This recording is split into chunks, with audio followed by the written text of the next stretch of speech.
guys! This is Soxy Mendoza again at welcome sa aking YouTube channel. So, palambing naman, paki-like and subscribe at para naman ma-sustain natin ang channel na ito. Okay. So guys, ngayon nga ay birthday ng aking anak at nandito tayo sa Sibera at bagong lipat din sila ng bahay kaya tayo ay nagluto din ng kaunti. Ako'y natutuwa guys at itong aking mga anak na ito ay lumaki na sila na iniwan ko sila na ang panganay ko grade 4 noon at bumalik na nga ako nung 8 years ago ay malalaki na sila. So ngayon ang panahon ng pagbawi, ang mga nawala kong oras dahil sa ako'y nagpaaral sa kanilang mga anak, sa aking tatlong anak ay pinipilit kong bawiin dahil alam naman natin na life is too short. Ito nga at nagluluto si Daika ng seafood para sa kanyang kuya. So, samahan niyo ako guys ngayong araw na ito at i-celebrate natin ang birthday na panganak yung anak. Wala dito guys sa birthday na ito ang aking pangalawang anak dahil nasa Dubai na siya ngayon at doon siya sasampa ng barko. Nandun ang barko niya sa Jebel Ali. So, ito nga guys ang aking pangalawang anak na si Day at siya na ngayon ang OFW. Nandito ang kanyang kuya ngayon dahil bakasyon. At ito naman si Ilyas, ang anak ng panganay kong anak.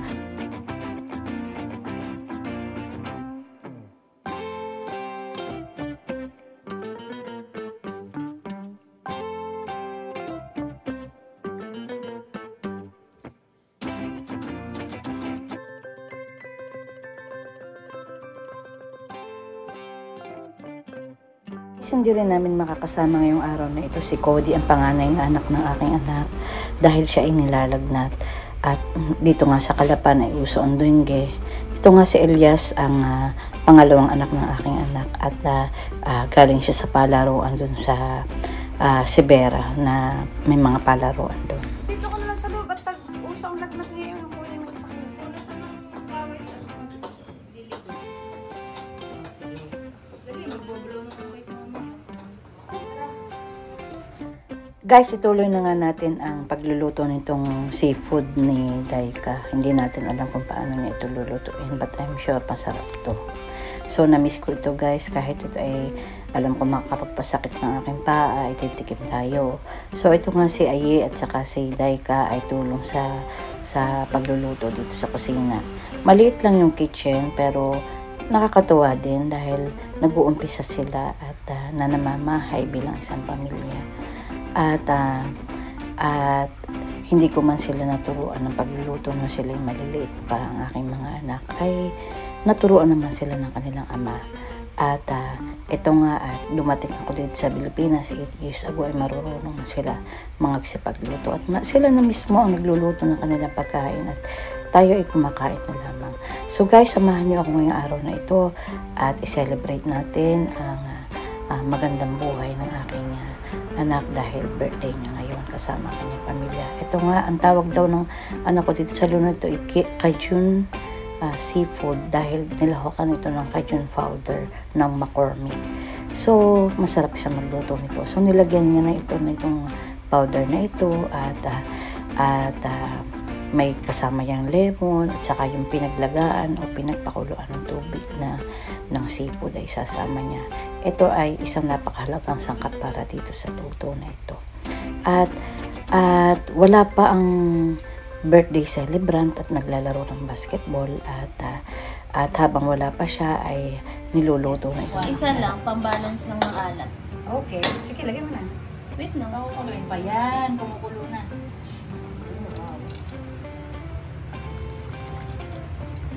Wow. Ang sarap yata ng pagkain niya. Tapos sakit ng paa ni mama. Hindi na ako kakain. Guys, hindi pa luto pero amoy na amoy ko na ito at super excited ako na makakain ng kahit isang peraso nitong seafood na ito. So ito nga guys at inilagay na isa-isa ni Aye ang sa kawali ang mga seafood at hindi na kami nakabili ng mais at okay naman ito at ang alam ko kasi may mais dito. Sabi na aking anak hindi na daw naglagay at saka naman kung ano. Alimango lamang at supo ang ginawa niya dito. So guys, samahan nyo kami dito at ihahain natin ito sa lamesa at mag-uumpisa na tayong kumain. Kahit wala pa ang birthday celebrant ay atin na itong uuna na tayo sa kanya dahil medyo nagugutom. Ang aking anak ay nasa palaruan at naglalaro ng basketball. At si Elias naman ay nandun sa playground ng si Vera.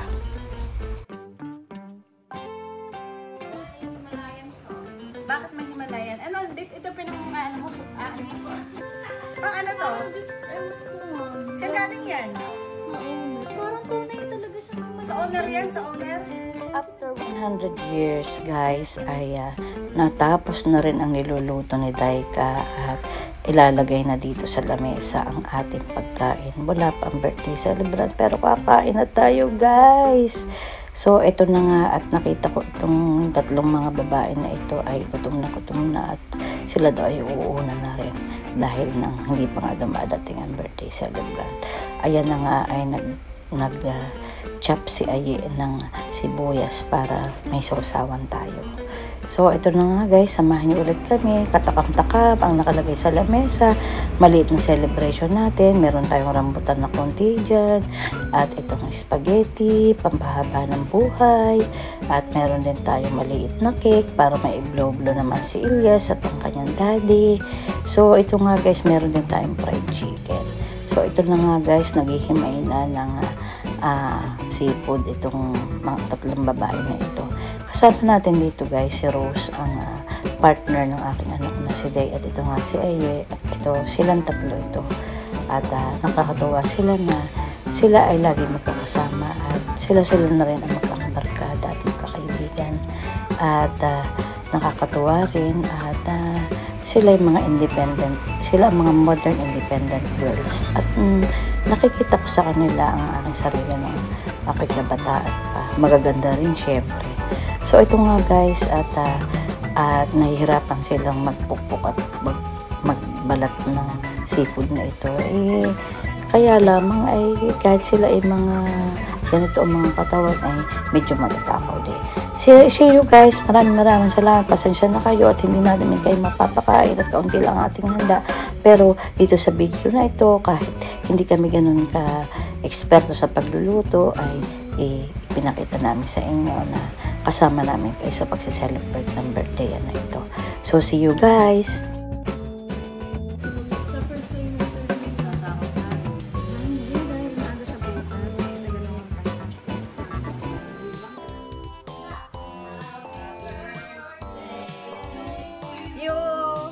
Happy birthday to you. Birthday. Happy birthday. Birthday, Daddy. Happy birthday. Happy birthday. Happy birthday. Happy birthday. Kiss muna sa daddy. Birthday eh.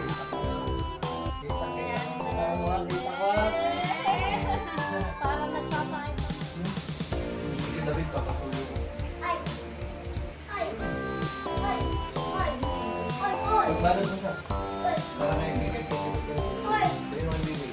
Ayun, kumpleto na.